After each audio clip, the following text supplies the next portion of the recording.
ક્યારે વિચાર આવ્યો છે કે આપણું શહેર આટલું મસ્ત કેવી રીતે ચાલે છે? ચારે બાજુ સરસ રસ્તા, લીલાછમ બગીચા અને રાત્રે તો કેવી ઝગમગતી લાઇટો હોય છે. આ બધું કોણ કરે છે? ચાલો આજે આપણે સાથે મળીને આની પાછળનું સિક્રેટ જાણીએ.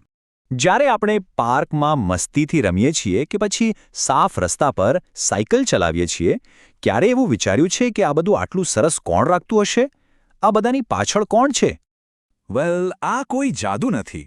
આની પાછળ એક સ્પેશિયલ સુપર ટીમ કામ કરે છે.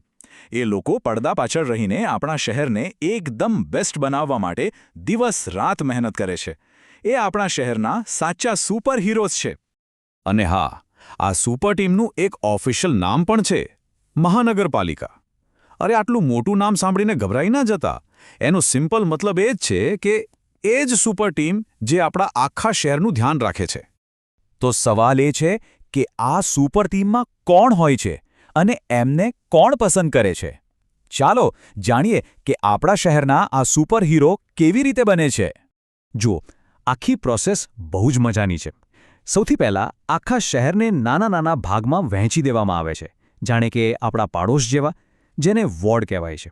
પછી દરેક વોર્ડના લોકો વોટિંગ કરીને પોતાના વિસ્તારમાંથી એક હીરો પસંદ કરે છે, જેમને કાઉન્સિલર કહેવાય છે.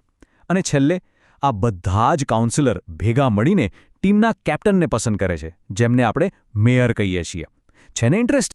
તો મેયર એટલે આખી ટીમના કેપ્ટન. જેમ ક્રિકેટ ટીમનો કેપ્ટન હોય ને, બસ એ જ રીતે.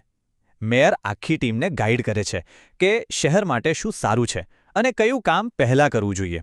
તે આખી ટીમને સાથે લઈને ચાલે છે. ઓકે, તો હવે ટીમ તૈયાર છે, કેપ્ટન પણ છે, પણ આ ટીમ કામ શું કરે છે? ચાલો જોઈએ કે એમના મોટા અને ઇમ્પોર્ટન્ટ મિશન્સ કયા છે. જરા વિચારો. સવારે ઉઠીને નળ ખોલો અને ચોખ્ખું પાણી આવી જાય, એ આ ટીમનું કામ છે. ઘરનો કચરો બહાર મૂકો અને કોઈ એને લઈ જાય, એ પણ આ ટીમ જ કરે છે. સારા રસ્તા, સુંદર પાર્ક, રાત્રે જગમગતી સ્ટ્રીટ લાઇટ, આ બધું જ એમની જવાબદારી છે. અરે આપણી હેલ્થનું ધ્યાન રાખવું એ પણ એમના લિસ્ટમાં છે. હવે જરા કલ્પના કરો, જો આ સુપર ટીમ ન હોત તો શું થાત?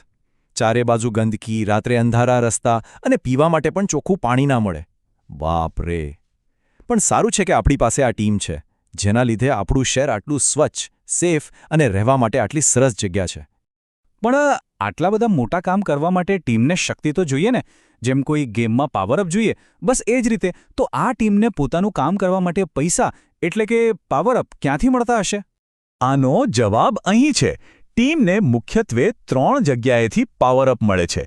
પહેલું, પ્રોપર્ટી ટેક્સ, જે લોકો પોતાના ઘર અને દુકાનો માટે ભરે છે. બીજું, પાણીનો ટેક્સ. અને ત્રીજું, સરકાર તરફથી મળતી મદદ. એટલે કે આપણે બધા થોડો ફાળો આપીએ છીએ અને એમાંથી જ આ સુપર ટીમ શહેર માટે કામ કરી શકે છે. અરે એટલું જ નહીં, જ્યારે કોઈ નવી દુકાન ખોલે કે નવું ઘર બનાવે, ત્યારે એના માટે જે ફી ભરવામાં આવે છે, એ પૈસા પણ ટીમના કામમાં મદદ કરે છે.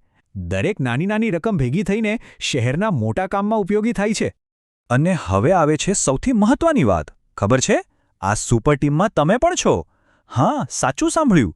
શહેરને સારું બનાવવાની જવાબદારી ખાલી એ ટીમની નથી, આપણી પણ છે. આપણે બધા આ ટીમનો જ એક ભાગ છીએ. તો તમારા માટે પણ કેટલાક સુપર હીરો મિશન્સ છે. તૈયાર છો? મિશન નંબર 1, કચરો હંમેશા ડસ્ટબિનમાં જ નાખવો. મિશન નંબર 2, પાણી અને લાઇટનો બગાડ બિલકુલ નહીં કરવાનો. અને મિશન નંબર 3, પાર્કને સાફ રાખવામાં મદદ કરવી. અને જો બની શકે તો નવા છોડ વાવવા. આ નાના કામથી પણ બહુ મોટો ફરક પડે છે. તો હવે તમે જ કહો, તમે તમારા શહેરની આ સુપર ટીમને હેલ્પ કરવા માટે આજથી શું કરશો? યાદ રાખજો, આપણે બધા ભેગા મળીને જ આપણા શહેરને સૌથી બેસ્ટ બનાવી શકીએ છીએ. અને તમે પણ એ ટીમના એક ઇમ્પોર્ટન્ટ મેમ્બર છો.